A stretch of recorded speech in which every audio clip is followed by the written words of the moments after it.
lancer dans ce chemin. Et justement, notre étude ce matin, eh bien, c'est tiré de Hébreux chapitre 12. Hébreux chapitre 12 et les versets 1 et 2. Donc Hébreux chapitre 12, si vous avez votre Bible, et les deux premiers versets, justement, il nous parle de cette course. Hébreux 12, versets 1 et 2. Donc, vous savez que le chapitre 12 suit le chapitre 11 sur la foi. Donc, Hébreux 12. Nous, donc, aussi, puisque nous sommes environnés d'une si grande nuée de témoins, rejetons tout fardeau et le péché qui nous environne si facilement, et courons avec persévérance dans la carrière qui nous est ouverte, ayant les regards sur Jésus qui suscite la foi et l'amène à la perfection. En échange de la joie qui lui était réservée, il a souffert la croix, méprisé l'ignominie, et s'est assis à la droite du trône de Dieu. Donc en tous les cas, j'ai voulu lire le deuxième verset, non pas parce qu'on va le prendre, mais pour voir où ce chemin, la course, où elle termine. On termine là où lui l'a terminé.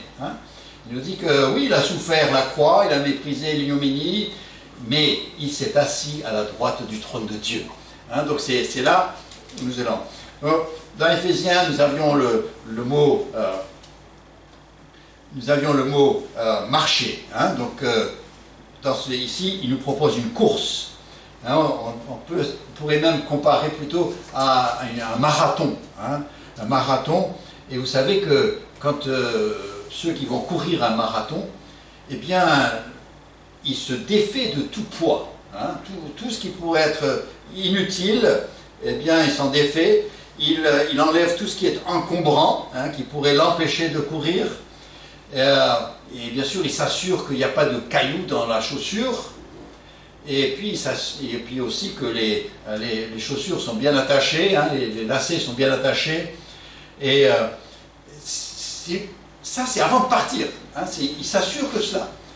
Et là, dans Hébreux, donc, chapitre 12, verset 1, il dit, voilà, vous avez une course.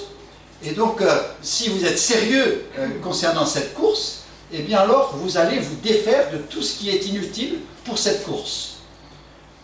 Donc c'est l'écrivain de l'Épître aux Hébreux qui nous encourage à la persévérance dans cette course. Donc sinon, moi, le mot persévérance, c'est qu'il y a des moments où ça sera un peu difficile, ça sera un peu pentu peut-être, mais il dit, mais nous devons courir cette course avec persévérance, comme ceux qui nous ont précédés. Donc le chapitre 11 nous parle de ceux qui, par la foi, ont été jusqu'au bout. Et donc, nous devons en fait nous obstiner à finir cette course.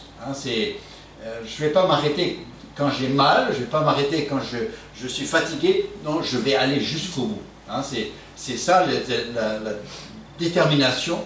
Et en général, ceux qui commencent un marathon, ils ont tous l'intention de finir la course autant qu'ils le puissent. Et les yeux fixés sur quoi? Eh bien, ce n'est pas le moment pour voir le paysage, ni pour saluer les amis, c'est le moment d'avoir les yeux fixés sur la ligne d'arrivée.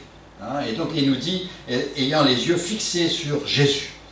Donc, voilà, la course, t'occupe pas des cailloux, t'occupe pas du vent qui souffle, t'occupe pas de la nature du chemin, garde les yeux fixés sur l'arrivée, les yeux fixés sur Jésus-Christ. Et ce que nous ne contrôlons pas la nature de la piste, mais nous savons où elle va. C'est tout ce qui nous a besoin de savoir. Et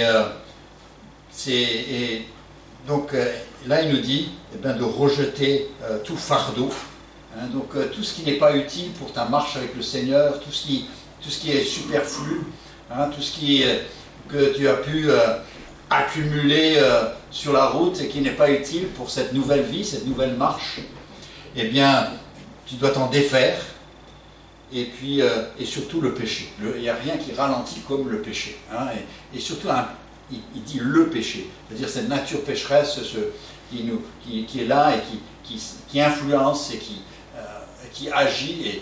Et puis non, le pire, c'est que ça, non seulement quand j'ai du péché dans ma vie, non seulement est-ce que ça me dérange moi, mais ça dérange les autres aussi. Hein, et ça distrait les autres dans leur course. Et donc il nous dit, nous avons devant nous cette carrière, cette voie nouvelle, et nous devons courir jusqu'au bout. Et vu que nous sommes environnés, il nous dit que nous sommes environnés d'une nuée de personnes, hein, donc il parle de certains noms sont donnés dans l'épître aux Hébreux chapitre 11, et puis il fait référence à beaucoup d'autres. Et puis il y en a beaucoup d'autres qui ont été ajoutés à la liste depuis que le chapitre est terminé. En fait, il n'est pas terminé, Dieu est constamment en train d'ajouter des noms à cette liste. Et il dit, et ces gens-là sont là non pas pour nous surveiller, hein, mais ils sont là, c'est des supporters. Ils sont là pour nous encourager. Il nous dit, écoute, continue jusqu'au bout. Là, on a reçu des nouvelles cette semaine de connaissances comme vous, de connaissances de personnes qui aiment quitter au Seigneur et puis qui, voilà, ils sont arrivés, ils sont dans la présence du Seigneur là. Et maintenant, eh bien, ils sont là pour nous encourager à continuer, aller jusqu'au bout. Imaginez que vous êtes en train, vous êtes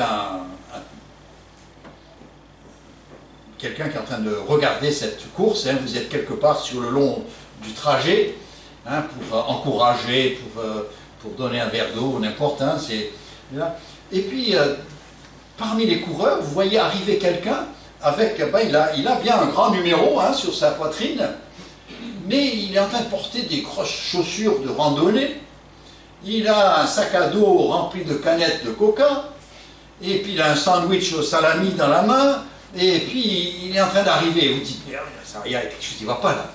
Vous dites, comment? Il est dans la course ou il n'est pas dans la course? Il est là, et en fait, et vous remarquez très vite, en fait, il gêne ceux qui sont dans la course même.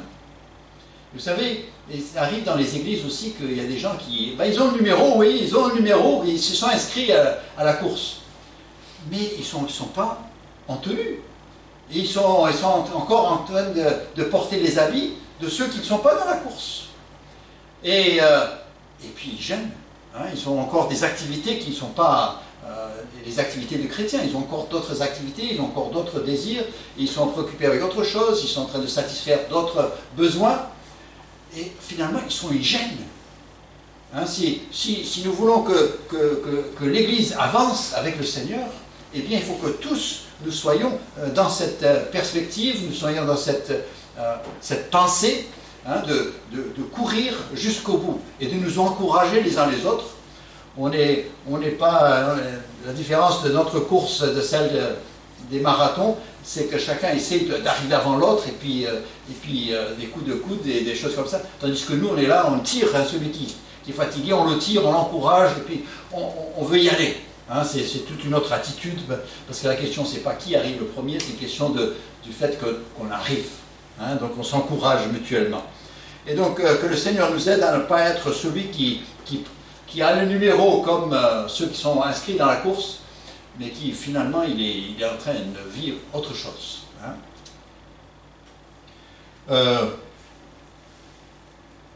L'apôtre Paul, lui, il ne rentre pas dans cette catégorie. Hein. Lui, c'était pas, lui là, il est en plein dans la tenue d'un coureur, et il est en train de... Il exprime, et on l'a lu jeudi soir, hein, dans notre étude dans Actes chapitre 20, hein, vous vous rappelez, on a lu, il dit « Mais je ne fais pas pour moi-même aucun cas de ma vie comme si elle m'était précieuse, pourvu que j'accomplisse ma course avec joie et le ministère que j'ai reçu du Seigneur d'annoncer la bonne nouvelle de la grâce de Dieu. » Il a dit moi, je cours, hein, je veux accomplir la course, je veux aller jusqu'au bout de cette course, je veux y arriver. Et donc, c'est cette attitude-là. Hein, pour nous, c'est on veut aller jusqu'au bout.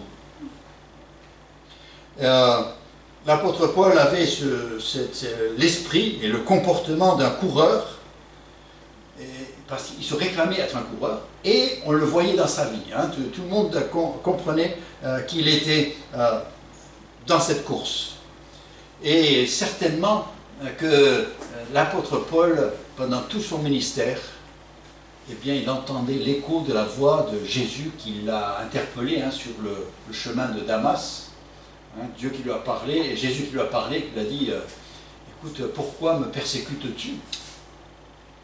Et cette voix-là, il la connaît, il l'a entendue. C'est une personne, ce Jésus, c'est quelqu'un qui a osé lui dire Saul, tu te trompes sur qui est Jésus. Tu as faux. Et jusque-là, il n'avait écouté personne. Mais Jésus lui avait parlé, et il a compris, il a changé. Et maintenant, il dit, je veux le retrouver. Hein, je veux retrouver ce Jésus que je connais, que j'ai entendu. Et c'est vraiment... Et finalement, ça a influé sur sa vie de tous les jours. Hein, il menait sa vie dans cette perspective. Et la question que je peux me poser, c'est combien est-ce que cela influe sur ma vie de tous les jours? Hein? Est-ce que ça change quelque chose dans ma manière de faire les choses? Et la manière dont je réagis, la même manière dont je perçois, la manière dont je réponds, c'est... Est-ce que je me rends compte que je suis dans une course? Hein? Vous voyez, vous êtes en train de courir le marathon et vous êtes vraiment sérieux, vous avez envie, vous savez que le temps il passe, et puis vous voyez quelqu'un que vous n'avez pas vu depuis longtemps. Ben vous n'arrêtez pas pour le saluer et tout ça. Non, non, moi je suis dans la course, on se verra après. Moi je suis dans la course. On ne s'arrête pas pour n'importe quoi parce qu'on est dans la course. Hein, tout est décidé par cette course. Vous savez, je fais référence à Joseph, Joseph de l'Ancien Testament, donc Joseph, fils de Jacob, 11e fils de Jacob, le premier de Rachel, et il est mentionné dans Hébreux chapitre 11. Il ne dit pas grand-chose, et c'est intéressant de ce qui est dit dans le chapitre 11 concernant Joseph. Regardez le verset 22. Il dit, c'est par la foi que Joseph, mourant, fit mention de la sortie des fils d'Israël et qu'il donna des ordres au sujet de ses os. Il dit c'est par la foi, et puis c'est un acte à la fin de sa vie. Vous savez, Joseph, si on s'arrête, on réfléchit un petit peu, Joseph n'a pas construit une arche pour sauver sa famille d'un déluge universel. Joseph n'a pas volontairement quitté sa terre natale pour se rendre dans un pays qu'il ne connaissait pas et pour s'y implanter. Joseph n'a pas conduit un peuple au travers d'une mer. Joseph n'a jamais vaincu de géants qui menaçaient son peuple. Joseph n'a pas été un prophète comme Ésaïe et Jérémie. Et alors, comment est-ce qu'il est là, dans ce chapitre? Qu'est-ce qu'il a fait? Quel est l'acte de foi qu'il a exercé? Eh bien, certainement qu'il l'a exercé tout le long. Mais celui qui est relevé, ici, ce qui est relevé, c'est que il a cru à la promesse que Dieu ramènerait ce peuple en Canaan.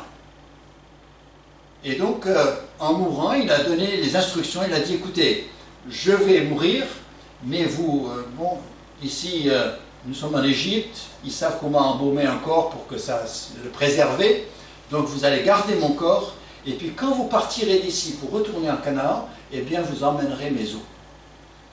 Et c'était une manière de leur dire, écoutez, n'oubliez pas qu'un jour on va partir. Ils ne savaient pas que ça prendrait 400 ans. Hein. 430 ans selon Étienne, mais il n'y avait rien, au moment de sa mort, il n'y avait rien pour indiquer qu'il allait un jour, qu'ils allaient rentrer en Canaan. Il n'y avait aucun projet, c'était dans la tête de personne, les gens, c'était ça y est, ils s'étaient installés dans ce pays, qu'ils les avaient bien reçus. Et donc, mais il a cru à la promesse. Il a cru que Dieu garderait cette promesse. C'est un peu, ce que je vois, c'est un peu comme Sarah qui avait déjà 90 ans et à qui l'ange lui dit: tu vas avoir un enfant l'année prochaine. Et elle dit par la foi, verset 11, donc Hébreux 11, verset 11, il dit: c'est par la foi que Sarah, elle-même, malgré son âge avancé, fut rendue capable d'avoir une postérité parce qu'elle crut à la fidélité de celui qui avait fait la promesse. Elle a cru à la fidélité de celui qui a fait la promesse. En fait, c'est ça qui nous fait marcher nous aussi. Là, vraiment, il n'y a pas... Oui, on voit des signes, il y a des tremblements de terre, il y a des guerres, il y a des maladies, il y a des pandémies, il y a toutes sortes de choses, et on dit, ouais, c'est des signes annonciateurs du retour de Christ. Mais c'est pas juste là. Mais ce qui nous fait continuer, ce qui nous fait marcher, c'est parce que nous savons que celui qui a fait la promesse est fidèle. Quand il fait la promesse, il la garde. Peut-être qu'il faudra attendre plus longtemps qu'on ne croit, ou peut-être ce sera... on croit aussi à l'imminent retour de Christ. Il n'y a rien qui l'empêche de venir aujourd'hui, donc non plus. Mais donc Joseph, eh bien, il peut, à la fin de sa vie, il peut exercer sa foi, déclarer sa foi en disant: écoutez, je sais qu'un jour vous rentrerez en Canaan, donc gardez mes os, pas la peine d'en faire un monument, tout ça, pas de monument, gardez-les parce que c'est là-bas vous allez m'enterrer. Et il l'a dit par la foi, croyant que Dieu garderait cette promesse. Mais comment est-ce qu'il est arrivé là? Comment est-ce qu'il a pu arriver à avoir cette foi-là? Eh bien, c'est sûr que, vous savez, la foi, ça ne vient pas tout d'un coup, on se réveille un matin, et puis tout d'un coup, je suis un homme de foi. La foi, ça se construit, ça se développe. C'est au fur et à mesure que je fais confiance aux promesses du Seigneur, et ça avance, et dans ma marche avec lui. Et donc, je vous propose qu'il y a deux choix importants que Joseph a fait dans sa vie, deux choix qui finalement ont été déterminants dans sa vie, pour la suite de sa vie. C'était des choix qui étaient difficiles au moment, et c'était des choix où rien ne l'encourageait à aller dans ce sens quand il a fait ses choix. Donc je vais parler de deux choix qui ont orienté, qui donnaient une autre orientation à sa vie, et c'était à des moments critiques de sa vie.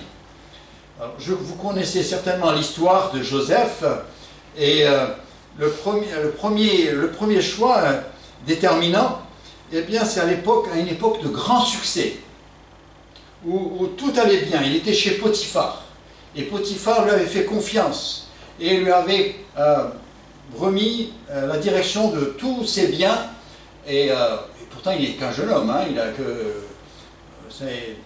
quand il est arrivé en Égypte, il avait 17 ans, donc même si il parle de 2-3 ans, mais quand même c'est un jeune homme, et Potiphar, certainement un homme puissant, eh bien, il lui confie tout ce qu'il a. Et Joseph, qui lui avait été, quand il était à la maison, c'était le fils à papa, donc il était le favori, et donc il avait tous les privilèges d'un favori. Aussi, son père lui avait donné un manteau de plusieurs couleurs, et ce manteau lui permettait d'avoir un certain statut dans la famille, ça dérangeait les autres frères, mais voilà, lui il avait la vie, voilà, ça c'est la vie qu'il menait. Papa, il trouve tout ce que je fais mignon, et puis en plus, moi, j'ai ce manteau-là, moi je compte dans cette famille, même si je suis le plus jeune. Et puis tout d'un coup, eh bien, il va voir ses frères avec son manteau, bien sûr, hein, il n'a pas oublié, il va voir ses frères avec son manteau et dire « Papa m'a envoyé pour vous dire, prendre des nouvelles ». Et là, qu'est-ce qu'il trouve? Il trouve que ses frères le prennent avec violence, ils lui arrachent le manteau, tout d'un coup, il a plus de statut, il peut crier, mais papa est loin, papa ne peut pas intervenir, et en plus, il est jeté dans une citerne, et même les frères, plus tard, feront référence à ces cris, et le fait qu'il ait plaidé que eux ne le vendent pas, et il se souvenait encore des cris qu'il avait émis, mais ils le vendent, et ils ne le vendent pas parce qu'ils ont besoin d'argent, hein.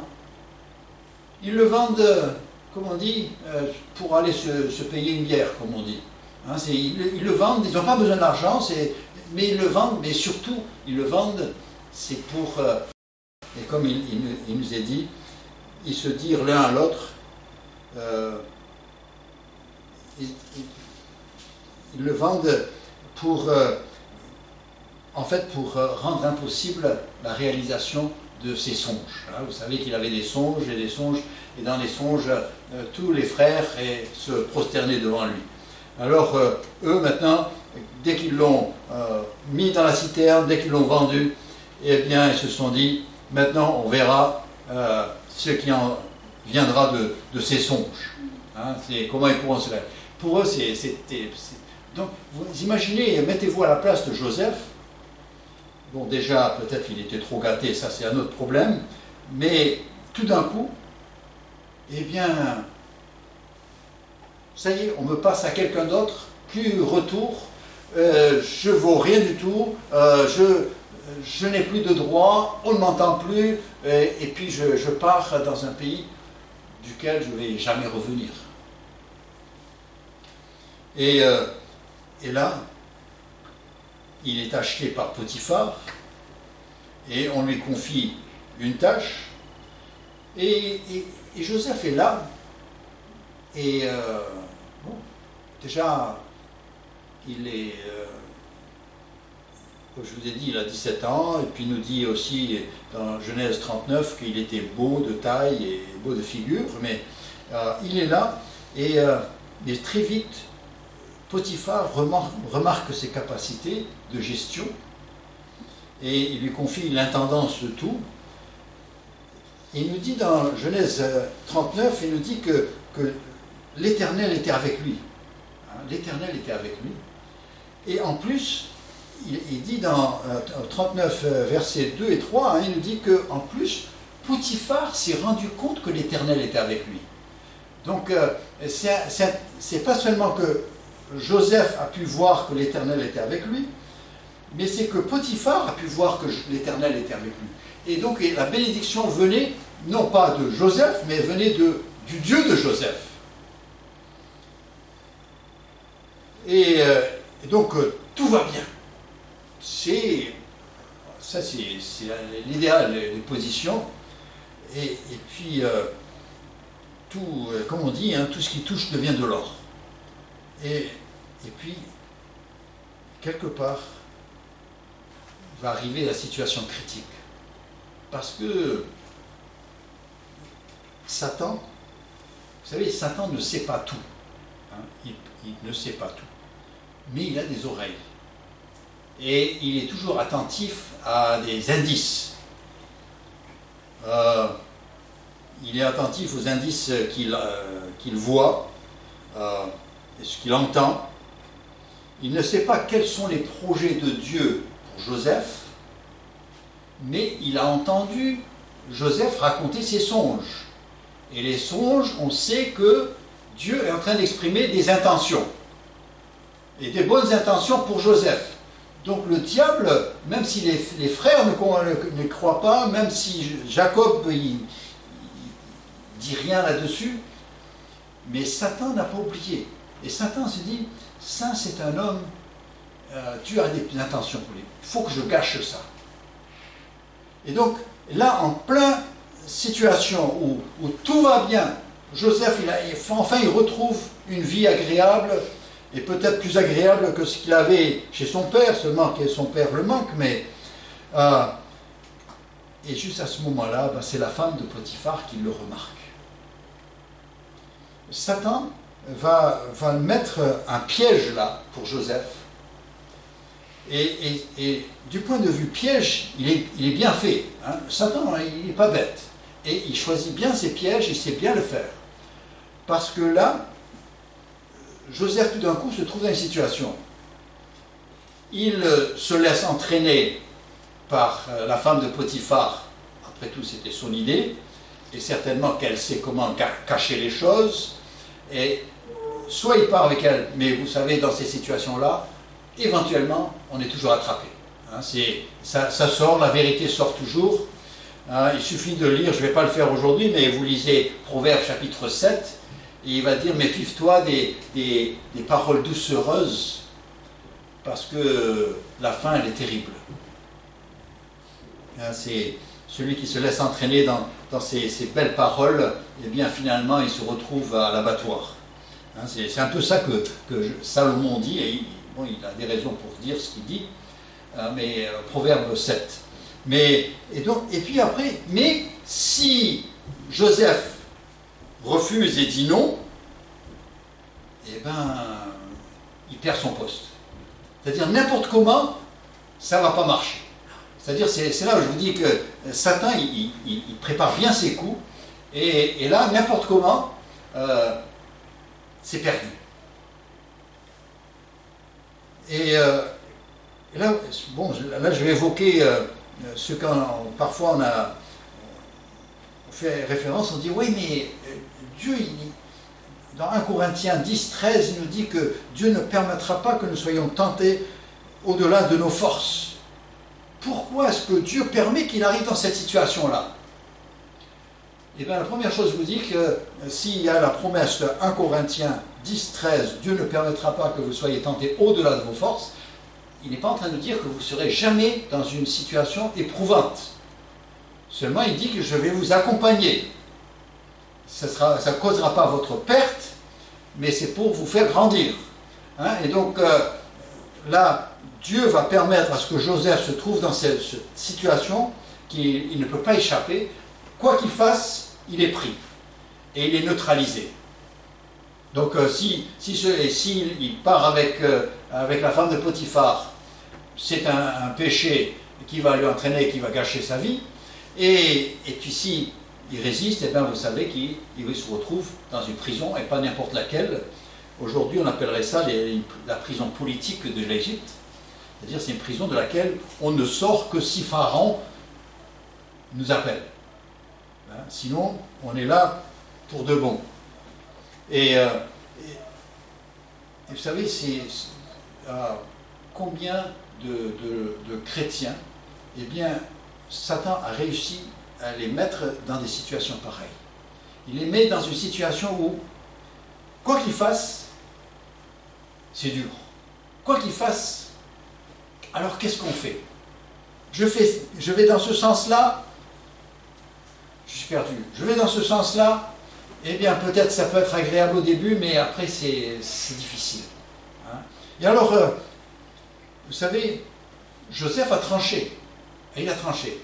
Et il n'a pas tranché sur la base d'un calcul et dit bon, où sont les plus de risques et là où je pourrais, peut-être si je suis un peu malin, je pourrais m'en sortir. C'est pas sur cette base-là qu'il fait le choix. Écoutez-le. Il dit comment ferais-je un aussi grand mal et pécherais-je contre Dieu? Voilà la base de son choix. Il dit moi, n'importe comment, je ne vais pas désobéir à Dieu, je ne vais pas pécher.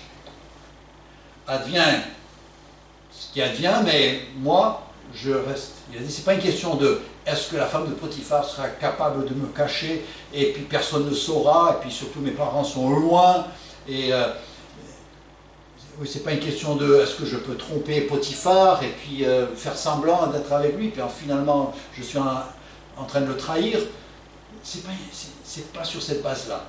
C'est sur la base de je ne peux pas, je ne veux pas désobéir à Dieu. Et ça, c'est un choix important. Et pour nous, dans notre marche avec le Seigneur, et dont nous parlions tout à l'heure, notre marche avec le Seigneur, eh bien, ce n'est pas une question dans quel sens la vie sera plus facile ou plus difficile. Et vous savez que vous-même, tous les chrétiens, on n'a pas la même vie. Certains ont une vie un peu plus aisée que d'autres. Il y en a qui souffrent toute leur marche chrétienne. Il y en a qui, c'est la bénédiction tout le long, c'est l'alléluia tout le long. Et il n'y a pas de garantie, il n'y a pas de promesse. Hein. Et surtout si on est chrétien dans certains pays, alors là, c'est que de la difficulté toute sa vie.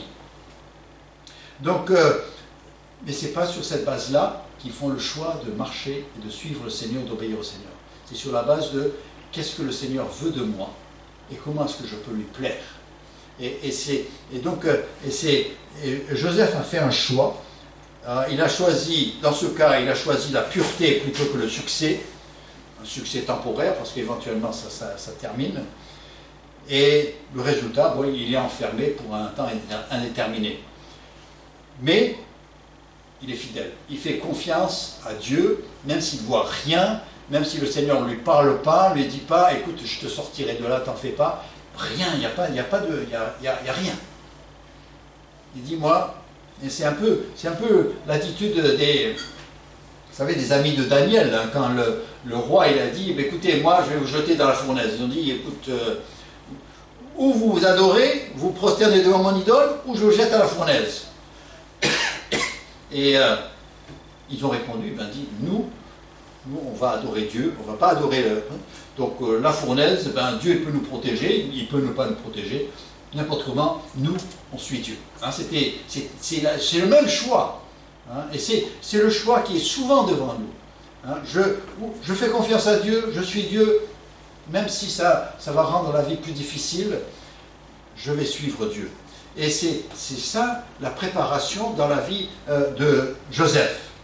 Un deuxième choix que nous avons dans la vie de Joseph, et il est tout aussi important que le premier, parce que Joseph, après cette histoire avec Potiphar, et puis l'histoire de sa femme, et le mensonge et l'injustice, tout ça, eh bien, finalement, bon, il est jeté en prison, ça lui coûte son poste. Là, tout d'un coup, lui qui était au-dessus de tous, tout d'un coup, il se retrouve, on ne sait même pas où il existe et où il est.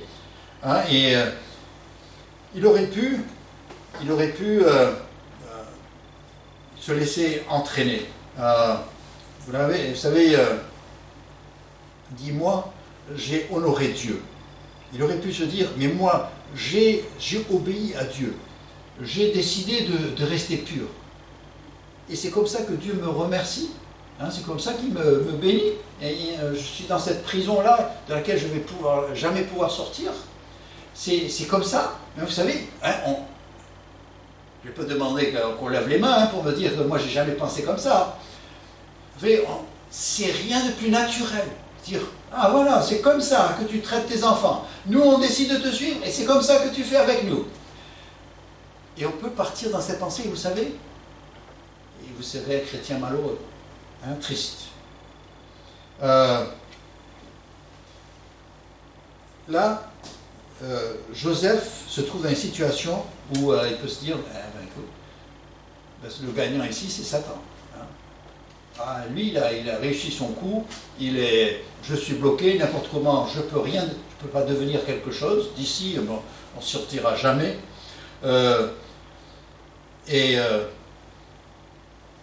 Mais Joseph, qui avait toutes les raisons humaines pour se sentir abandonné de Dieu, hein, déjà, il a permis à ses frères de le vendre, il a essayé de rester fidèle quand même à les circonstances, et puis ça donne rien du tout.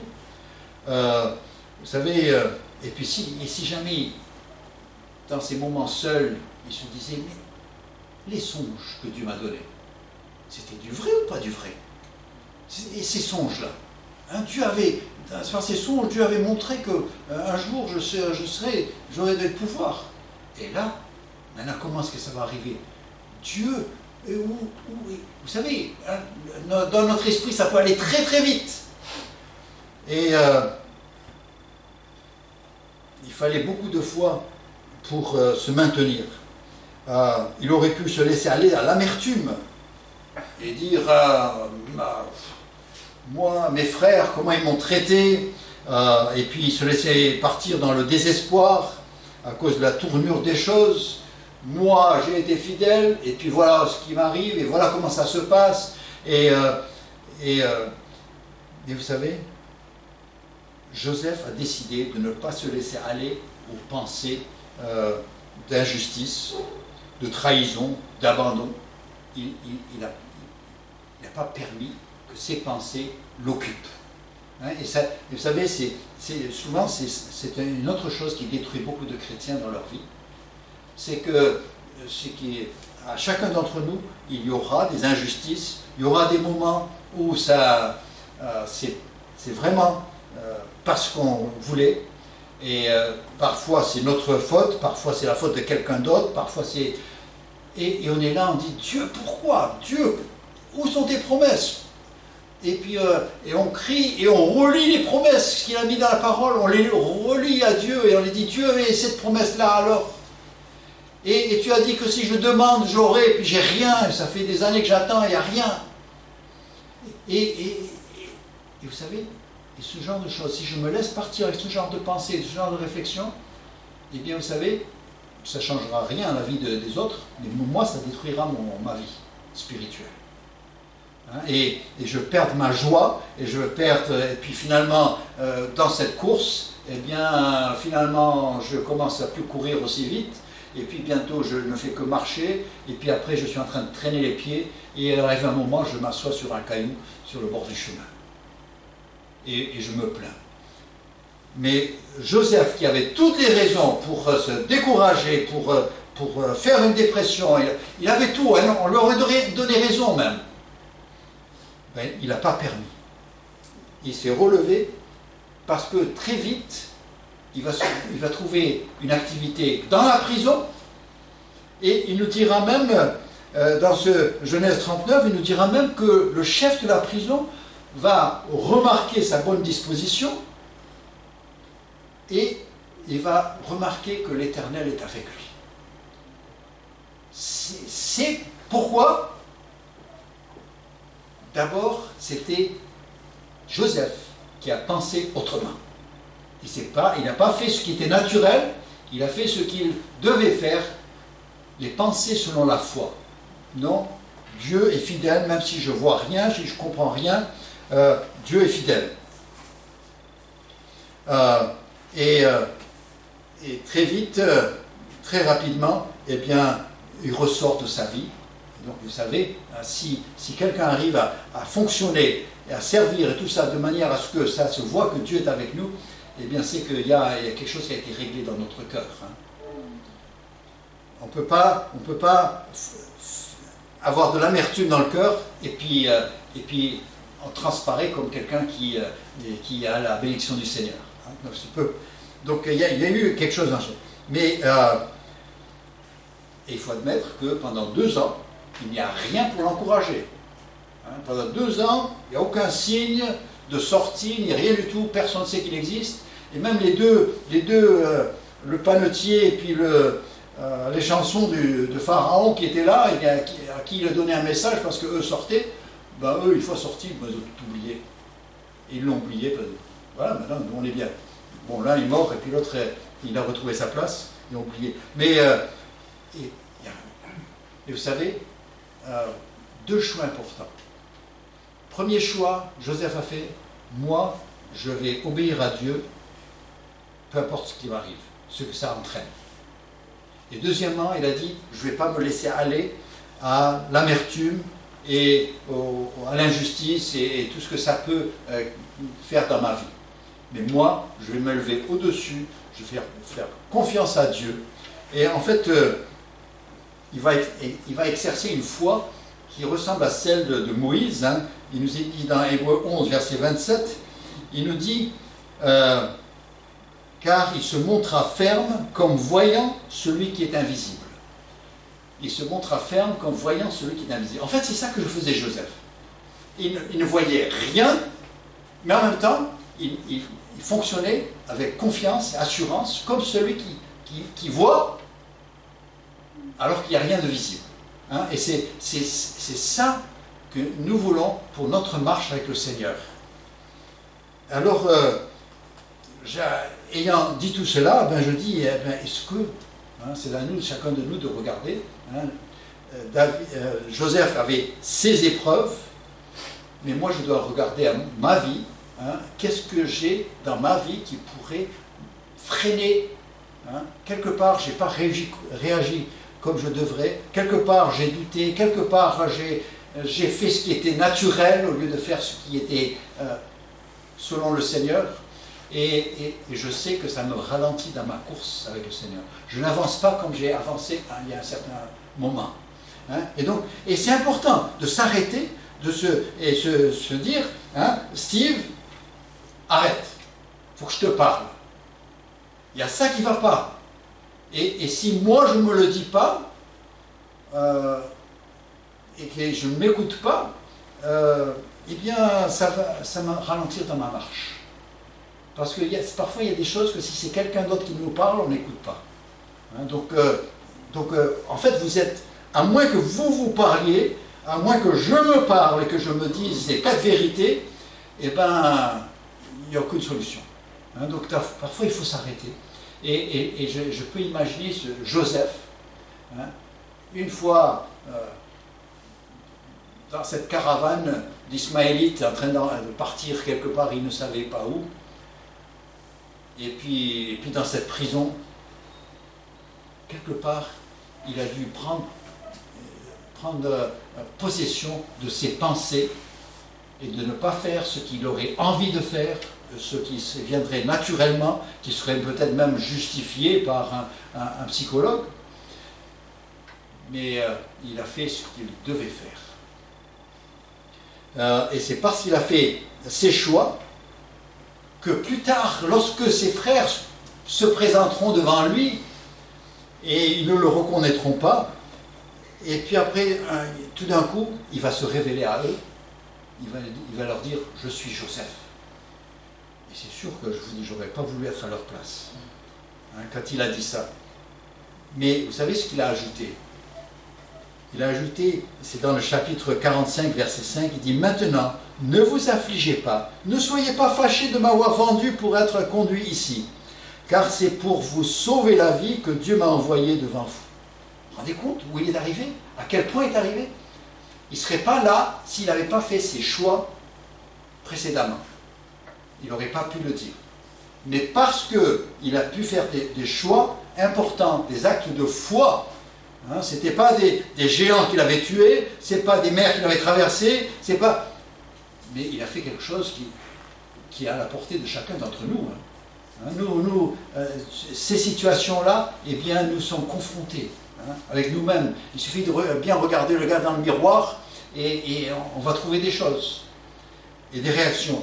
Et il dit non, je vais faire confiance à Dieu, je vais compter sur lui, je fais foi, et puis viendra le jour où je pourrai dire, eh bien Seigneur, tu sais le passage de 1 Corinthiens 10-13 qui dit que tu jauges bien les choses et que tu doses bien et que tu... eh bien c'est vrai, hein, c'est vrai. Et j'y pensais pas, c'était dur à le voir il y a 5 ans quand il m'arrivait les choses, mais maintenant je vois et je te bénis parce que tu t'en sers et combien de choses j'ai appris et combien des expériences que j'ai pu vivre et que maintenant je peux être une source d'encouragement, je peux consoler d'autres avec la consolation que j'ai reçue. Et finalement j'ai un ministère extraordinaire et qui m'apporte beaucoup de joie parce que c'est pas seulement que moi je marche, mais j'encourage d'autres à marcher. Et toute la troupe avance d'un pas plus courageux. Pourquoi? Parce que quand j'étais tout seul avec moi-même, j'ai fait des choix importants. Vous savez, la vie chrétienne peut parfois être comme des montagnes russes, hein, dans les parcs d'attractions. Hein, et parfois c'est à couper le souffle. Mais, normalement, si on respecte les règles, hein, et on y arrive, hein, on arrive au bout, hein, et on est content d'y arriver hein, quand on arrive. Hein. Moi j'ai fait ça une fois et bon, ça m'a suffi, ça m'a guéri. J'étais trop âgé, hein. Les enfants s'amusent avec ça, mais moi ça suffit. Mais vous savez, la vie chrétienne aussi, hein. Moi je serais content quand je serai arrivé. Et vous savez, marcher par la foi, eh bien, ce n'est pas marcher,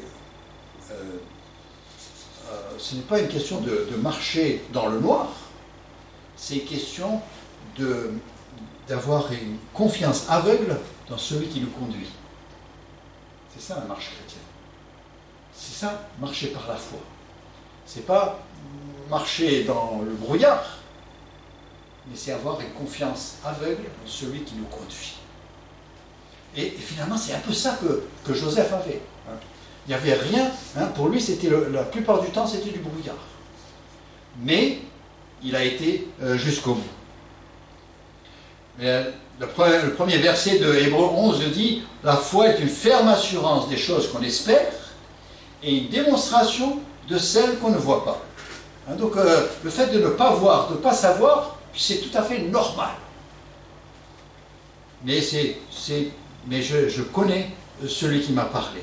Hein, c'est comme nous disions tout à l'heure au sujet de Sarah, eh bien, elle avait confiance en celui qui a fait la promesse. Elle savait que celui qui a fait la promesse est fidèle. Et ça lui suffisait pour croire qu'elle aurait un enfant, et elle en a eu. Et je reviens aux règles d'un marathon spirituel. Il nous dit, puisque nous sommes environnés d'une si grande nuée, rejetons tout fardeau, hein, toutes ces préoccupations, et surtout les plus lourds fardeaux, c'est pas matériel, c'est là, entre les deux oreilles. Hein. C'est là où je suis le plus souvent ralenti. Et il dit rejetons tout fardeau et le péché, et s'il y a un péché qui persiste, une passion qui persiste, et qui est un frein à notre marche avec le Seigneur, il dit, ben enlève-le, hein, fais comme le coureur. Hein, il se défait de tous les poids, il garde que le strict minimum. Et il s'assure que ses chaussures sont légères, et tout, mais ayant les regards sur Jésus. Ayant les regards sur Jésus. Et que le Seigneur nous aide dans cette marche et dans cette vie avec le Seigneur et que nous puissions vraiment aller de l'avant. Je vais lire les paroles de ce dernier chant.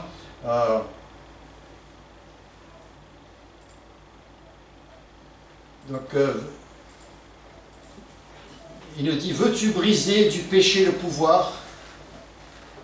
La force est en Christ. Si dans ton cœur, tu veux le recevoir, la force est en Christ. Je n'arrive pas à voir tous les mots, donc c'est pour ça que je vais prendre le texte.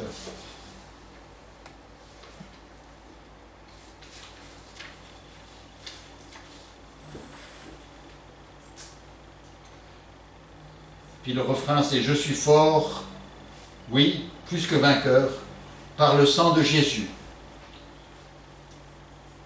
Deuxième strophe, « Veux-tu braver et la mort et l'enfer? La force est en Christ. Jésus d'un mot fait tomber tous tes fers. La force est dans le sang de Christ. Je suis fort, oui, plus que vainqueur, par le sang de Jésus. Mon Sauveur. Veux-tu marcher toujours pur, triomphant? La force est en Christ. Pour te garder, Jésus est tout-puissant. La force est dans le sang de Christ. Oui, je suis fort, plus que vainqueur par le sang de Jésus, mon Sauveur. Veux-tu du ciel t'approcher chaque jour? La force est en Christ. Avec Jésus demeurer pour toujours, la force est en Christ. Je suis fort, plus que vainqueur, par le sang de Jésus, mon Sauveur. Et c'est de cette manière-là que nous pouvons aller jusqu'au bout, et la force est là. le sang de Christ. Et le sang de Christ est là pour me purifier des péchés et aussi là pour me donner la victoire dans mes pensées et dans mes valeurs. Je vais prier que le Seigneur nous aide, à chacun d'entre nous. Père Céleste, nous te remercions encore une fois parce que tu es un Dieu fidèle. Nous reconnaissons notre faiblesse, nous reconnaissons ces situations que tu permets et que le diable met pour nous arrêter, pour nous neutraliser dans notre marche, dans notre progrès. Et Seigneur, et chacun d'entre nous avons dans notre mémoire, nous savons qu'il y a des moments de la course où on était vraiment ralenti, même parfois arrêté. Et peut-être même parfois on a glissé en arrière. Mais Seigneur, relève-nous. Donne-nous de nous défaire de tout fardeau, quelle que soit sa nature, qu'elle soit matérielle ou que ce soit psychique, que ce soit intellectuel. Seigneur, que je puisse me libérer de cela afin d'aller de l'avant. Et Seigneur, je te prie aussi de nous aider à vaincre nos pensées, nos réactions et de ne pas nous laisser arrêter par ce qui est naturel, mais de faire ce qui est pour toi et issu de la foi et la confiance en toi. Seigneur, nous n'avons pas besoin de voir la fin, nous avons seulement savoir que c'est toi qui nous conduis. Et nous te prions de nous aider dans tout cela. Je te prie pour chacun ici, nous avons nos luttes, nous les avons eues à différents moments, nous en aurons encore, mais Seigneur, donne-nous de faire le bon choix, afin de ne pas nous arrêter dans la course. Père, c'est au nom de Jésus-Christ que nous te prions. Amen. Amen.